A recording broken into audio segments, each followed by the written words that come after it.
अरे तुमको तो मैं जानता हूँ, दरियागंज, मैं तो कितनी बारी आया हूँ. तुम्हारे ना दो तरह के बटर चिकन है. एक तुम्हारा टुडेज बटर चिकन है और तुम्हारा एक ओरिजिनल बटर चिकन है. और वो ऐसा होता है वैसा होता है. मतलब this is amazing. National TV पे आके आपने हमारा पूरा प्रोडक्ट के डिफरेंस समझा दिया दो बटर चिकन का. Served to all the sharks and they all loved it. So that was great validation again. Nice. There we got on TV that everyone said that we love your food. Business on Zomato had doubled even in that next week after that. Wow.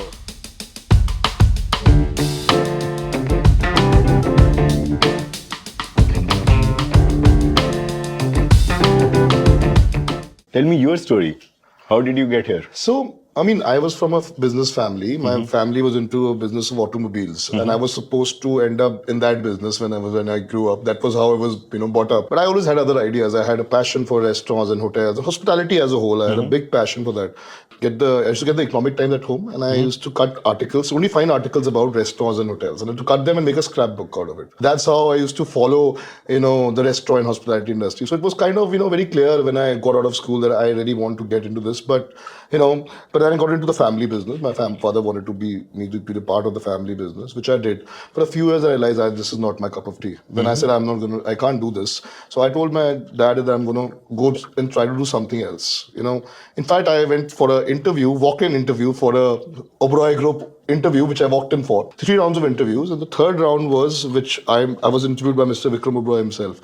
So I remember a few things about it, but in short, they said that you are good for this position, but I think you're coming from a family of the kind of background you don't need the job. Let's let it go to someone who needs it. So that's where I tried. But then I came back and told my father that I want to get into the industry, and he was kind enough to give me a loan, and I went and started a few bars. This was 10 years back, and over 4, 5, 6 years, what I realized, concepts which are focused only on the bar or the drinks, they don't have a very long life, because you're focusing. See, in bars you want to go and try new bars all the time. The trends keep changing.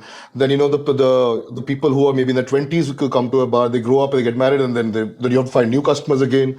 So I realized that was one point which came to my which I came to, that okay, now bars is not what I really want to do, and I want to get into another segment, because I really wanted to be in the restaurant industry. In fact, that time I had opened 2, 3 other restaurants as well, and it was this amazing area in Delhi called Hoskas Village, where I opened 3 restaurants, and unfortunately, for external reasons, they all had to shut down. Market changed, some regulations changed, government regulations changed. And then I was at a point that I had no restaurants. So I'm like, okay, now to kuch aisa sochna padega, to sure shot ho. So I have to think of, so I realized, okay, let me do a restaurant which is a family focused restaurant, because that has a much more bigger, longer life and a loyalty factor. And then, which is the most preferred cuisine in the family segment, is North Indian cuisine, which also is almost the biggest size. Everyone in India obviously prefers North Indian cuisine over any other cuisine. Economical restaurants which were like 600-700 rupees per person average, and then there would be like a 1400, 1500. In the middle, about 800-900 rupees, which where we are right now, was a sweet spot, which I thought this is a very good sweet spot we should catch, because where you give value for money and a great product. Then second thing which I thought about was I should learn from my earlier mistakes. Don't do a very big restaurant. I decided, okay, I'm going to do a 1800, 2000 square feet restaurant, not a very big size restaurant. Then the third thing, which is how Dariaganj came about. So when I was thinking about what should be the story of the brand, or something which makes you stand apart, also something, you have to have that X factor. So I was thinking about it, then I just remembered. I had a childhood friend, his family used to own an Indian restaurant where we used to go and have food at that time. And he told me about his grandfather's legacy. He started a small kiosk or a restaurant, a place in the area called Dariaganj. And that's where he started, because he come from Peshawar. There was a more predominantly non-veg eating population there. He told me about the stories about how butter chicken was invented, how dal makhani was invented, and how all the top people used to come to his restaurant. So that was the thing. He trusted me as a friend, and he said, okay, I'll bet on you. That's where we decided to launch the brand Dariaganj. Nice. So would you say that you did this venture with more passion and purpose than any of your last ones? I would not say I didn't have passion to do those other brands. I did have a lot of passion. I made some amazing menus, amazing food I had served. There was a restaurant called Farsi, which was a shawarma roll place in Hostel Village. Used to do amazing business, by the way, that time. what I felt that, maybe I did make the wrong decisions about the locations. Also, maybe I think I was not that good with finances, honestly. I learned a lot after losing a lot of money, how to manage the finances better. So I think, so I would say, but yes, but then the kind of passion I put in for Daryaganj, that can never be, matched by anything else, because that was a do or die situation for me. So, what do customers say about your food? Like, what makes you stand out compared to? Biggest thing is the customer experience, because ultimately if you see, everything is driving around that. Today, if I tell my team when I go to the restaurant, and from the first day when I started the restaurant, see, whatever you get every month at your house is not something I give you. It comes from the customer. Understand that, like my grandfather used to say, customer is God. That's the kind of thoughts people used to have those times, and I think it's still relevant. So yes, the customer is very important, because that's the one. If you give a great experience to your customer, a great product to your customer, he's sure to come back. I can tell them all the stories and get them for the first time. The second time, they're gonna only come back up because of the product. Absolutely. So very important. We focus on our customer experience. I look at I have on my phone, there is a notification on for every single review which comes in. Sometimes gets very tough, but yes, I do. But it gives me at least a trend. Even if I don't read them, it gives a trend to me where the trend is going. And so that's what I personally look at it. And we also apply a lot of AI into the reviews, the data we get, and we see the sentiment analysis as well. And we take we take out the action items from that and make the corrective steps accordingly. I've never ever positioned ourselves as the best. I say this is the original butter chicken. And, in fact, in butter chicken or dal makhani has 10 different versions in this country. Everyone makes it differently. We just think this is the way it's supposed to be done. And this is the way it was done in those times. And everyone who, tries these two key dishes, they get this feeling after, a very pleasant surprise after having it, that it's not as heavy as what usually Indian food is. So that's what also sets us apart, that it's flavorful, it's as good as any other Indian dish, but it will not be heavy on your palate. So you've been in the industry for about 15 years now then? Yes, I would say yes. More or less 15 years, huh? Yes. Very cool, man. One change we need to make is to get the right people into the restaurant industry. See, like a lot of kids who are, coming out of the colleges, hospitality colleges, I still see that they want to get into hotels only. They don't want to get into the standalone restaurants chains. So I think, and I don't blame them also, a lot of our restaurant chains are not running in a very professional way. I feel that's something which we need to change. I'm personally, working towards it.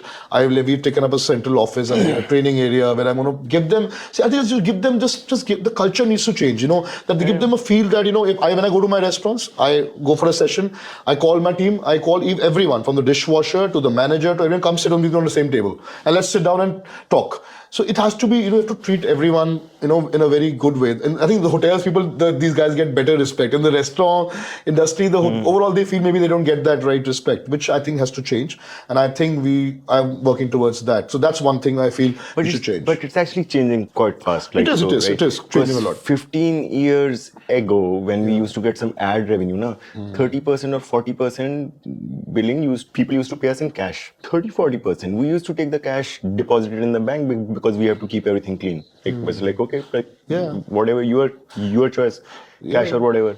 But nowadays it's all clean now. I mean, it's like 100% clean now. I believe you have the maximum COD 750 rupees in Zomato? Yeah. So not anyone wants to order more than that, they have to pay online. They have to pay online. We don't even accept, electronic only, like everything. But you never thought of increasing that threshold from 750 to higher?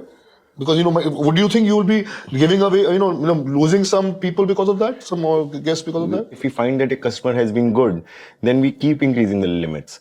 So 750 is your average, which you would see most of the time. This is a default number.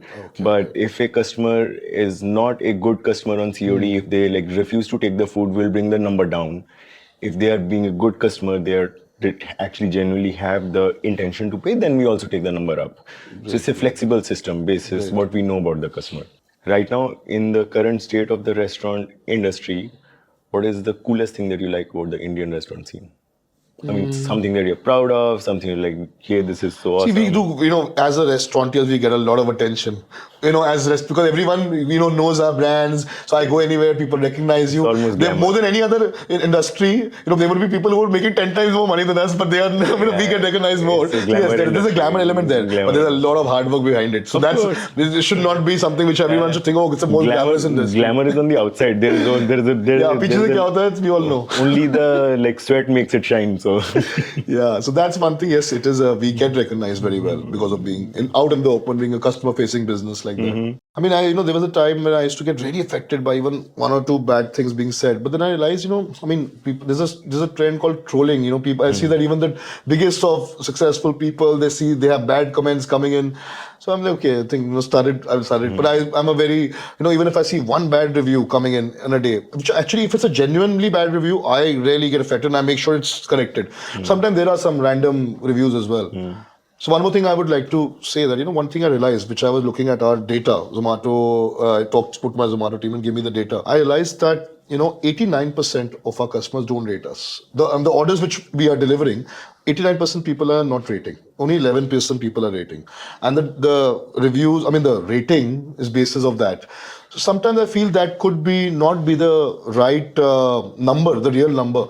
And also what happens is, don't you think that people who have a bad experience, they make sure they come and do a bad review. The people who have a good experience, they don't end up giving a review. Maybe we should do something to get more of these people to review us who are having a great experience as well. So we normalize this quite a lot. It's quite a lot. So ratings was our original thing, and pretty much the only brains that we have used in the first 7 years of our life is how to deduct ratings.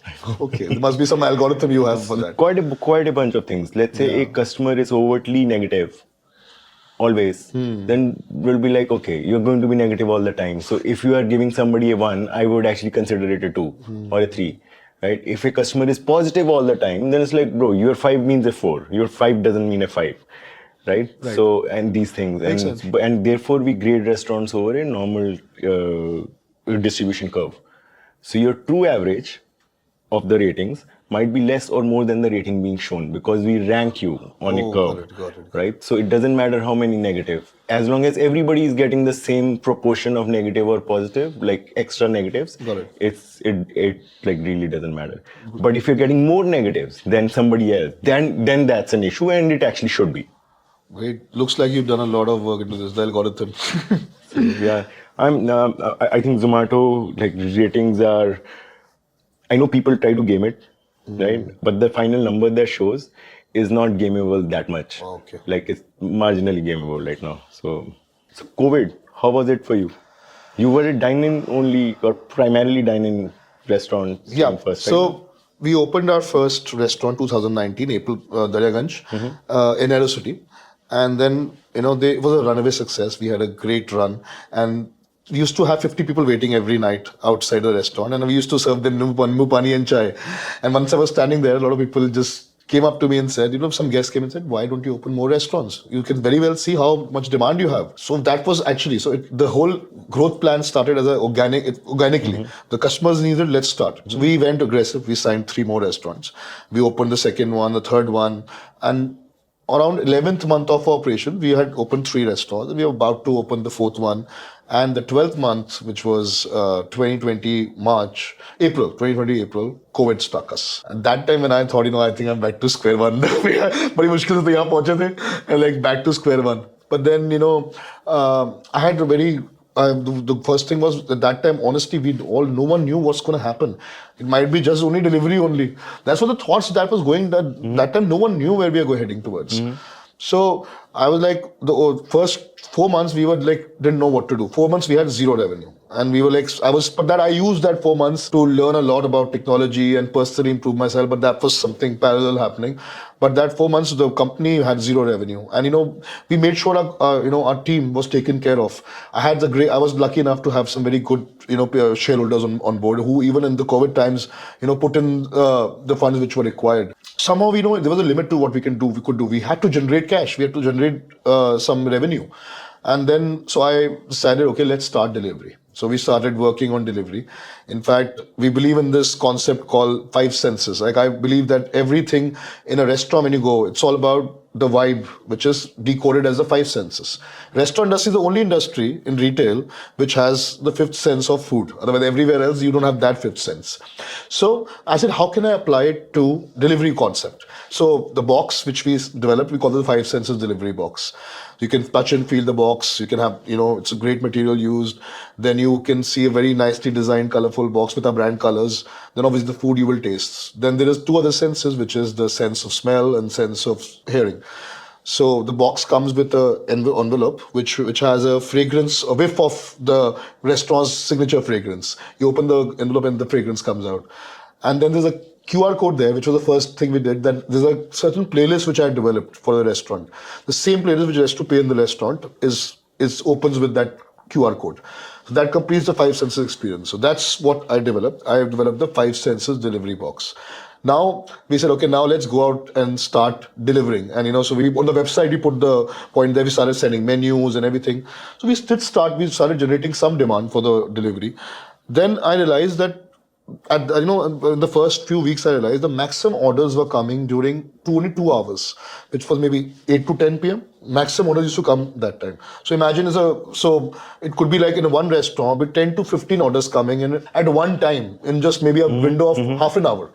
So how do you deliver that? You need at least 10 to 15 riders to deliver that. And then when you see the cost of 10 to 15 riders and then the bikes and what all, and then calculate as a percentage, I realize that it's not going to be viable. And also, I don't even have a control over the demand being generated. I have to put some, investment into generating demand as well. So I realized this is not working. How will I? That's when I discovered that, okay, there's a good option to go on the aggregator platform. And then, we were the first, we started off with Zomato and other aggregators as well. And today, Zomato contributes about 75% of our delivery revenues. And from that, the first day when we started with Zomato, we grew very slowly.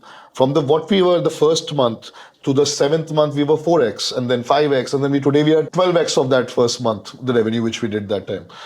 I must say that, that was something which really helped us because we had lost our confidence that time. Even the government was not allowing any dine-in restaurants to open that time because of the COVID scenario. It's like just, at least it kept us busy, kept the whole team busy to generate a cash flow. With the cash flow generated, we could at least, start paying the guys to come, and they could run their houses. Even if we were paying them 50%. So it really helped. And that pivot to delivery was, I think, a great move. And I would say, thanks to Zomato and the other aggregators which helped us execute this. And today the delivery now contributes about 24% of our revenues. Mm-hmm. Even in spite, and the number as a whole has never gone down. So then whatever we were, that at the highest peak also, if we gone above that, but delivery businesses still contributes 24%. Very cool. I'm so glad to have been a partner to you in this journey, man. And I think our endeavor is to lower costs for you, right? Because we run a large scale model. Yeah. So if you had to hire any of the people on your own, it would cost you way more. So our objective is to make it easy for you to run your business, and you focus more on the art part, and we'll get all the dirty work done. So, in fact, I would like to add on here that now, apart from this, I'm also we as a brand buy about 60% of our purchase is already happening through Hyperpure. So you're also helping me in the supply, the supply side. Just focus on the art part of it. We will take care of all the dirty part of the business, the hard part. Yes, the hard part. Yeah. It actually, overall, it helped my EBITDA getting better by 2%. Wow. So we are at 25% outlet level EBITDA. And actually, I calculated the impact of that was 1.5% or to 2% between that of my EBITDA. That's so cool. Thank you. Thank you. So that's glad to be of help, man. See, the other thing that you get from outside from the mandis is that only 80% of the stuff that you get is actually good to use. Yes, so this is not just about the pricing. The quality of products. Quality and wastage, from outside, is very, very high. Our quality is top notch and wastage is almost zero. One of my chefs who was like a very trained chef from America. He came and said, I'm surprised, where did the supply come from? Because it came in a very nice way. The supply of our butchery had come in a very nice way, in proper ice cubes, properly packed. So I'm surprised. Delivery happening for meats in India. And cheaper than the rest. And also cheaper. And also cheaper. Yeah, so that is amazing. That's a great problem you're solving for the restaurant industry. I hope we are able to scale it. Yeah, you are. Yeah. So Shark Tank must have been fun for you? Yeah, it was. I mean, amazing. So actually, the best part when we enter the Shark Tank, the moment we enter, samne I see all the sharks sitting there, and the first thing Aman Gupta says, "अरे तुमको तो मैं जानता हूँ, दरियागंज, मैं तो कितनी बारी आया हूँ." And the first thing Aman said, तुम्हारे ना दो तरह के बटर चिकन है. एक तुम्हारा टुडेज बटर चिकन है और तुम्हारा एक ओरिजिनल बटर चिकन है, और वो ऐसा होता है वैसा होता है. मतलब this is amazing. National TV पे आके आपने हमारा पूरा प्रोडक्ट की डिफरेंस समझा दिया दो बटर चिकन का. और क्या चाहिए, अब दुनिया में सबको पता है हमारे दो बटर चिकन होते हैं. So that happened and then finally the food came into the studio. And that was served to all the sharks, and they all loved it. So we had a vegetarian butter paneer as well, the butter chicken, both options were there. So that was great validation again, Nice. there we got on TV that everyone said that we love your food. After that, we started getting constant calls. So by the way, our business on Zomato had doubled even in that next week after that. One thing I would like to say to any restaurant, anyone who wants to open a restaurant, and I'll realize one thing that your business, if it's going to do well, it's only going to do well on repeat business. Yes, absolutely. Any restaurant which has more than 60%, more than 50-60% repeat customers, that is the only way you can have a stable business. In fact, we have a 48% return customer repeat rate. So you have a 48% customer repeat rate on Zomato, and we're looking at opening about 7 cloud kitchens and come to about 15 CDRs. This is Delhi NCR, then there is Punjab, and then there is we're also looking at Mumbai, looking for a location. We've still not found the right location in Mumbai, and we also have just signed our international store, first international store as well. Nice. We have signed in Bangkok. Very cool. Which will open in the next financial year, but we've already started working towards it. So I think the whole world is a big market for North Indian cuisine. Very nice. Like I feel, like if you see, there is in Asian, there is a PF Chang's, the biggest CDR in the world. Yeah. There is a TGI, the biggest American CDR in the world. So why can't there be a very famous Indian CDR which goes all over the world? And that's where we want to be. That makes sense. Ambition is crazy. Very cool. Yeah. Yeah. Wish you all the luck. Thank you. Man. Wish you all the luck. Thank you very much. Thanks. Amazing. Thank you so much for coming here. It's my pleasure, and great to see what you guys are doing. And thanks for all the food. I love the gulab jamuns. So glad you love the gulab jamuns. So glad.